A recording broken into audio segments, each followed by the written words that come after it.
सुबह सूरज की पहली किरण के साथ रामलाल का पूरा परिवार आंगन में अपनी नींद खोलता है। पार्वती और रागिनी एक तरफ पल्लू संभालते हुए उठते हैं, वहीं रामलाल, शारदा, सुरेश और नागेश भी उठकर बैठ जाते हैं। भाई कल रात आंगन में टीवी देखते देखते कब नींद आ गई पता ही नहीं चला। हाँ दादाजी, कल रात को पिक्चर तो बड़ी अच्छी थी। आप लोग उठिए, हम बिस्तर हटाकर खाना बनाना शुरू कर देते हैं। रामलाल का पूरा परिवार उठकर घर के बीच बने आंगन से बाहर निकलता है। पार्वती और रागिनी आंगन की साफ सफाई करके नहाकर तैयार होती हैं। मिट्टी के चूल्हे पर खाना बनाना शुरू करती हैं। हम दोनों अपने खेत जा रहे हैं। जी खाना बन गया है, 2 कौर खाकर फिर जाइए। नहीं, हम पहले अपने खेत में काम कर लें, उसके बाद खाएंगे। बापूजी, माँ जी, आप नाश्ता कर लीजिए। हाँ, बहुत जोर की भूख लगी है। मैं आंगन में टीवी लगाता हूँ, तब तक तुम खाना परोसो।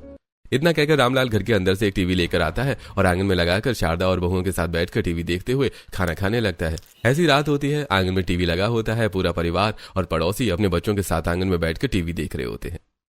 अरे वाह रामलाल, क्या पिक्चर लगाई है, इतनी सुंदर हीरोइन है, मन करता है गब्बर की जगह मैं इसे लेकर भाग जाऊं। अरे हरिया, जरा संभल कर भागना, कहीं तेरी धोती तेरे पाँव में न फंस जाए, वरना बचे हुए तेरे 2 दांत भी टूट जाएंगे। अरे विमला बहन, हरिया का काम करते हुए फिसल कर गिर सकता है, पर जब बात हेमा मालिनी की हो तो मजाल है कि वो तस से मस हो जाए। इतनी तेज गर्मी में भी भट्टी में कूद जाए उसके लिए। अजी, आप कौन से दूध के धुले हुए हैं? अच्छा खासा सास बहू का धारावाहिक देख रहे थे, पर नहीं, आपको तो हेमा मालिनी की पिक्चर देखनी है। हमारे सास ससुर चाहे जितने बूढ़े हो जाएं, मस्ती इनके अंदर से खत्म नहीं होने वाली। यही मस्ती तो हमारे बच्चों में है, इसी मस्ती की बदौलत पूरा गांव खुशहाल है। ऐसी रात होती है, पूरा परिवार आंगन में पड़ोसी के साथ टीवी देखते हुए खाना खा रहा होता है। शारदा के आंगन में जिसे जितना टीवी देखना है देख लो, और फिर कुछ दिनों तक आंगन में टीवी देखने का मौका नहीं मिलेगा। अरे बच्चों, शोर मत मचाओ। क्या हुआ रामलाल, विमला ऐसे क्यों कह रही है? अरे भाई, रामलाल जी का पूरा परिवार गर्मियों में शहर जो जा रहा है। ले रामलाल, कर दिया ना बेवकूफी। अरे गर्मियों में शहर से लोग गांव आते हैं, तू गांव छोड़ के शहर जा रहा है। अरे कोई नियम बना है क्या कि शहर से ही गांव लोग आएंगे? गांव के लोग भी तो छुट्टी मनाएंगे। अरे तुझे तो पता है, शहर में मेरा छोटा भाई रहता है, उसी के घर जा रहे हैं हम सभी लोग। अरे मैंने तो सुना है शहर में हर चीज की व्यवस्था है, और एसी में लोग टीवी देखते हैं, खाते हैं, सोते हैं। भाई मैं तो आराम से एसी में सोऊंगा, टीवी देखूंगा और खाऊंगा। शहर में एसी के मीठे सपने देखते हुए पूरा परिवार टीवी देखते हुए अपने आंगन खाट लगाकर सो जाता है। ऐसी रात बीतती है। अगली सुबह टीवी घर में रखकर पूरा परिवार अपने अपने पोटलियों के साथ तैयार होता है और गांव से विदा लेकर शहर के लिए रवाना होता है। अगली सुबह पूरा परिवार शहर के रेलवे स्टेशन पर होता है, जहां नीलेश और अखिलेश अपने चाचा के परिवार को लेने आए होते हैं। अरे अखिलेश, ये चाचा जी कौन से लुक में आए हैं? भैया, चाचा जी को कम से कम एक सूटकेस तो लेके आना चाहिए था, ये पोटलियां बांध कर क्यों लेकर आए हैं? अरे भाई, जैसे भी आए हैं इन्हें लेकर घर चलो, देखो सभी नहीं देख रहे हैं। अरे देख रही हो शारदा, शहर के लोग मुझे कैसे देख रहे हैं। आज भी मेरे जैसा गबरू जवान इस शहर में कोई नहीं है। चाचा, गबरू जवान तो हैं, पर यह पोटलियों वाला सिलसिला नहीं करना चाहिए था। ये किस जमाने के लोग आए हैं पोटलियां बांधकर? अब न जाने शहर का क्या हाल होगा। आसपास के लोग रामलाल और परिवार का सीधा साधा देहाती पहनावा और हाथों में पोटलियां देखकर मजाक उड़ाने लगते हैं। नीलेश और अखिलेश जल्दी से पूरे परिवार को 2 गाड़ियों में बिठाकर अपनी हाई लिविंग स्टैंडर्ड सोसाइटी की ओर ले जाते हैं। ऊंची ऊंची इमारतों और सुंदर सड़कों के बीच बने अपने सुंदर घर के सामने गाड़ियां रुकती हैं। हेमंत का पूरा परिवार दरवाजे पर स्वागत के लिए खड़ा होता है। दीदी, ये लोग कौन है और हमारे घर क्यों आए हैं? अरे मेरे छोटे भाई हेमंत। कैसा है तू? बड़े भैया मैं ठीक हूँ, आप बताइए, आने में कोई दिक्कत तो नहीं हुई? ये हमारे चाचा ससुर का परिवार है, इनके पास कोई सूटकेस नहीं था क्या? पोटलियां बांध कर लेकर आए हैं। अब लगे कि मेरी क्लास जेठानी जी की नजर बहुओं के कपड़ों पर पड़ गई है। देवरानी जी, शहर आकर अपनी बहुओं को हमारी सभ्यता सिखाना भूल गई हो क्या? ये कैसे उटपटांग कपड़े पहने हैं, समझ नहीं है क्या? ताऊ ससुर आ रहे हैं, कुछ ढंग के कपड़े पहन लेते। जेठानी जी, मैं बहू को कहूंगी कि ढंग के कपड़े पहनने के लिए। हमारे कपड़ों में क्या खराबी है? जरा खुद के कपड़े देखिए, धोती कुर्ता पहन कर आए हैं। जेठानी जी, बाकी बातें हम घर में बैठकर करेंगे, बाहर बहुत गर्मी है, तेज धूप है, आइए अंदर चलते हैं।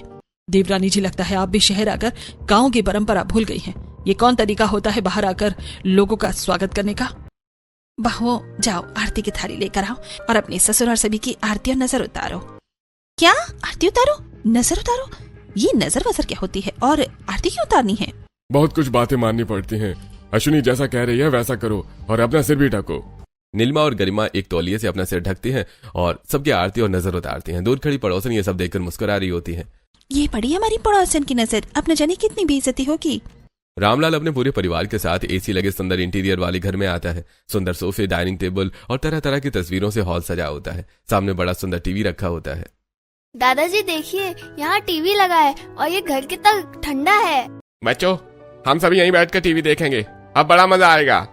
एसी और टीवी देखकर बच्चे बहुत खुश होते हैं। बच्चे सोफे पर चढ़कर कूदने लगते हैं। माँ कितना मजा आ रहा है, ये सोफा कितना मुलायम है, बहुत मजा आ रहा है। हाँ हाँ माँ, ये बहुत अच्छा है, तुम भी आओ, हम सब साथ में कूदेंगे। कैसे बच्चे हैं, कोई मैनर्स ही नहीं है। हमारे इतने महंगे सोफे को गंदे पाँव से खराब कर रहे हैं। बच्चों ये क्या कर रही हो, सोफा खराब हो जाएगा, आओ नीचे उतरो। जेठ जी, महेश और रंजीत, तुम लोग थोड़ा आराम कर लो, सफर से थक गए होगे। भाई हम तो यहीं सो जाएंगे, यहाँ कितनी ठंडक है और टीवी भी लगा हुआ है। अरे नहीं नहीं, यहाँ नहीं सोना है, आप लोगों के लिए कमरे हैं, आप कमरे में जाकर सोइए, ये तो हॉल है। हाँ चाचा जी, चलिए कमरे में चलकर आराम करते हैं। नीलिमा और गरिमा गांव के पूरे परिवार को अलग अलग कमरों में पहुंचा देती हैं, जहां एसी और मुलायम बिस्तर देखकर बच्चे बिस्तरों पर चढ़कर कूदने लगते हैं। बच्चों इस तरह बिस्तर पर मत कूदो, देखो आंटी गुस्सा कर रही थी, बिस्तर खराब हो जाएगा। माँ कोई बिस्तर खराब नहीं हो रहा है, हमें तो बड़ा मजा आ रहा है। दादा आप भी आ जाओ। हाँ हाँ, हम भी आते हैं। अरे आपको एक अकेला कमरा मिल गया तो आपका बचपना फिर जाग गया है क्या? बच्चों की तरह क्यों बिस्तर पर कूद रहे हैं? अब तो बड़े हो जाइए। अरे मैं बड़ा ही हूँ और कितना बड़ा हो जाऊँ, कौन सा तुमने मुझे गोद में उठा रखा है। हे भगवान, क्या करूँ मैं इस आदमी का। मैं जा रही हूँ नहाने, आप बंदरों की तरह कमरे में कूदते रहिए। शारदा शहर के मॉडर्न बाथरूम में नहाने जाती है, जहाँ लेटेस्ट टैप लगे होते हैं। अरे यहाँ कोई नल क्यों नहीं है? ये पानी कहाँ से आएगा? कुछ समझ ही नहीं आ रहा, ये चालू कैसे होता है? शारदा पास लगे सभी नोजल घुमाने लगती है। शावर पाइप घुमाते ही पाइप टूटकर शारदा के हाथ में आ जाता है और जोर से पानी निकलने लगता है। बाथरूम में पानी फैल जाता है। अरे ये यहाँ से पानी गिरने लगा, इसे बंद करो। शारदा की आवाज सुनकर अश्विनी, नीलिमा और गरिमा बाथरूम में आती हैं। अरे जेठानी जी, ये क्या, ये कैसे हो क्या? मैंने कुछ नहीं किया, मैं तो नल ढूंढ रही थी, ये अपने आप ही निकलकर मेरे हाथ पे आ गया। सॉरी सासू माँ, आपने इसे तोड़ दिया है। मैं अभी नीलेश और अखिलेश को बुलाती हूँ। नीलिमा नीलेश और अखिलेश को बुलाती है। दोनों किसी तरह शावर पाइप को ठीक करते हैं। जेठानी जी, यहाँ सेंसर वाले नल लगे हैं, आप बस हाथ दिखाइए, पानी अपने आप गिरने लगेगा। अब क्या नहाना, इतना तो नहा लिया। ऐसा फालतू नल कौन लगाता है? कोई अच्छा नल लगाया होता तो ये सब नहीं होता। थोड़ी देर बाद पूरा परिवार डाइनिंग टेबल पर आकर बैठता है, जहाँ एसी चल रहा होता है। अरे बहू, सभी को खाना परोसो। हाँ हाँ, जल्दी खाना लेकर आओ, बहुत भूख लगी है। नीलिमा और गरिमा किचन में आती हैं और दाल, चावल और अचार के साथ सुंदर प्लेट सजाकर सभी को डाइनिंग टेबल पर परोसती हैं। खाना आते ही रामलाल, महेश और रंजीत अपने गांव के स्टाइल में कुर्सी पर टांग मोड़कर बैठ जाते हैं। नीलिमा दीदी, ये कौन सा तरीका है बैठकर खाने का? इतना अच्छा चेयर है और ये लोग टांग मोड़कर बैठ गए हैं। ये देहाती लोग हैं, ऐसे ही बैठकर खाएंगे, जैसे बैठते हैं बैठने दो। आप दोनों भी बैठ जाइए, साथ में खाना खा लीजिए। अरे नहीं नहीं, हम अपने ससुर के साथ खाना कैसे खा सकते हैं? आप लोग खा लीजिए, फिर हम खाएंगे। ये लोग कितने आउटडेटेड बातें करती हैं। आप लोग खाना शुरू कीजिए। रामलाल, महेश और रंजीत दाल चावल में रोटी के टुकड़े डालकर सब्जी मिलाकर हाथों से सानकर बड़े बड़े कौर खाने लगते हैं। बच्चे भी उसी तरह से खाने लगते हैं। ये किस तरह खा रहे हैं ये लोग, कितना गंदा लग रहा है। ये क्या तरीका हुआ खाने का? रामलाल के परिवार के खाने की तारीके को देखकर नीलिमा और गरिमा अपने बच्चे सूरज और विक्रम और अश्विनी के साथ किचन में चली जाती है। बहू तुम इस तरह मुंह बनाकर क्यों चली आई? बच्चों को लेकर उन्हें कितना बुरा लगा होगा। दादी, वो लोग कितने गंदे तरीके से खाना खा रहे थे, ऐसे कौन खाता है? मम्मी जी, हमने इतनी सुंदर प्लेट सजाई थी उनके लिए। हमारे घर में दोपहर के वक्त कोई दाल चावल रोटी सब्जी नहीं खाता, फिर भी हमने बनाया और उन्होंने क्या किया, सब चीजें मिलाकर जानवरों की तरह खाने लगे। तभी हेमंत किचन में आता है और बहुओं की बात सुन लेता है। बहू, ये क्या कह रही हो तुम? पापा जी, क्या गलत कह रहे हैं हम? ये लोग जानवरों की तरह क्यों खा रहे हैं? अच्छे से बैठकर भी तो खा सकते हैं। बहू नाराज मत हो, भैया के खाने का यही तरीका है। वो लोग बड़े बड़े निवाले खाते हैं और सारा खाना एक साथ ही खाते हैं, इसलिए ऐसे खा रहे हैं। हेमंत बहुओं को समझाता है। बहुओं का गुस्सा थोड़ा ठंडा होता है। ऐसी दोपहर बीतती है। शाम के वक्त रामलाल हेमंत से हॉल की टीवी चलवाकर पूरे परिवार के साथ सोफे पर बैठ जाता है। पापा मम्मी, कितनी अच्छी पिक्चर है, यहाँ कितनी ठंडी हवा चल रही है, मजा आ रहा है। अरे मजा तो आ रहा है, पर गर्मा गर्म पकौड़े होते चाय के साथ तो और मजा आता। अच्छा, तो गर्मा गर्म पकौड़े बन ही जाते हैं। बहू, जरा सभी के लिए पकौड़े और चाय बना दो।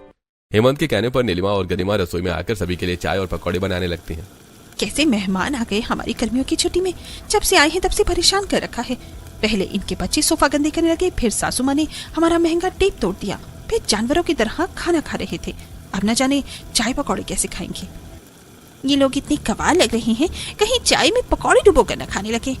नीलिमा और गरिमा चाय पकौड़े बनाकर हॉल में टीवी देख रहे गांव के परिवार को देती हैं। बच्चे सोफे पर बैठकर बिस्किट खाते हुए टुकड़े गिराने लगते हैं। वहीं रामलाल का परिवार मुंह में पकौड़े भरकर बातें करने लगता है। अरे भाई वाह, क्या पिक्चर है, मजा आ गया। अरे हाँ, ये मेरा फेवरेट है, बहुत अच्छा पिक्चर बनाता है ये हीरो। अरे भैया ये कौन हीरो है? अरे हीरो तो हमारे जमाने में हुआ करते थे, अमिताभ बच्चन लंबी लंबी छलांगे मारा करता था। छी, ये लोग किस तरह से बातें कर रहे हैं? ऐसे कौन मुंह में खाना भरकर बात करता है? कितना गंदा लग रहा है। अरे गरिमा, विक्रम और सूरज को यहाँ से लेकर जाओ, न जाने क्या सीखेंगे इन लोगों से। कहीं ये भी खाते वक्त ऐसे ही बात न करने लगे। मम्मी जी, क्या इन्होंने पहली बार टीवी देखा है? ऐसे टीवी कौन देखता है? आजकल इतने पुराने पिक्चर कौन देखता है? कितने आउटडेटेड लोग हैं ये। नीलेश, नीलिमा, सूरज, अखिलेश, गरिमा और विक्रम मुंह बनाकर अपने कमरे की तरफ निकल जाते हैं। वहीं हेमंत चिंतित होकर सभी को देखता है। अरे अभी तो बड़े भैया का परिवार आया है, अब न जाने आगे क्या क्या होगा। ऐसी रात होती है। रामलाल अपने बेटे और पोतों के साथ हॉल में एसी के सामने बैठा टीवी देख रहा होता है। अरे बड़े भैया, शारदा भाभी, आप लोग डाइनिंग टेबल पर बैठिए, मैं बहुओं से खाना परोसने के लिए कहता हूँ, रात हो गई है। अरे हेमंत, मैं यहाँ बैठकर खाना नहीं खाऊंगा, मुझे टीवी देखते हुए एसी में खाना खाना है। मैं टीवी के सामने बैठकर ही खाऊंगा। हे भगवान, डाइनिंग टेबल पर इन्होंने कितना गंदा तरीके से खाया था। अब ये लोग सोफे पर एसी में टीवी देखते हुए खाना खाएंगे, न जाने कितनी गंदगी फैलाएंगे। नीलिमा और गरिमा अश्विनी को इशारा करके किचन में लेकर आती हैं। बहू, मुझे पता है तुम मुझे क्या कहने के लिए लेकर आई हो। मामी जी, चाहे कुछ भी हो जाए, उन्हें एसी में खाना खाना है तो डाइनिंग टेबल पर बैठकर खाए ना, पर टीवी देखते हुए सोफे पर बैठकर खाना नहीं खाने देंगे हम। पूरा सोफा गंदा कर देंगे ये। मम्मी जी, आपने देखा था ना, शाम को जब वो पकौड़े खा रहे थे तब उन्होंने सोफे का क्या हाल किया था। हमें वैक्यूम क्लीनर से सोफा साफ करना पड़ा। अगर इन्होंने खाना खाया तो हमें सोफा फेंकना पड़ेगा। हेमंत किचन के बाहर खड़ा होकर सारी बातें सुनता है और फिर किचन में आता है। पापा जी, आपने सुना है ना, आपके बड़े भाई ने क्या कहा? वो सोफे पर बैठकर खाना खाना चाहते हैं। हम अभी जाकर उन्हें मना कर देते हैं। अरे नहीं बउआ, ऐसा मत करना। वो मेरे बड़े भैया का परिवार है, पहली बार गांव से शहर आया है, उन्हें जैसा कहना है वैसा रहने दो, करने दो, बस कुछ दिनों की बात है, थोड़ा समझो। हेमंत के कहने पर अश्विनी, नीलिमा और गरिमा रामलाल के परिवार को सोफे पर खाना परोसने के लिए मान जाती हैं। वहीं पार्वती और रागिनी किचन में आती हैं। आप लोग किचन में क्यों आई हैं? हम आपकी मदद करने आए हैं। नहीं, हमें आपकी कोई मदद की जरूरत नहीं है, हम खुद कर लेंगे। अरे ऐसा क्यों कह रही हैं? हमें भी मदद करने दीजिए, जब से आए हैं तब से बैठे ही तो हैं।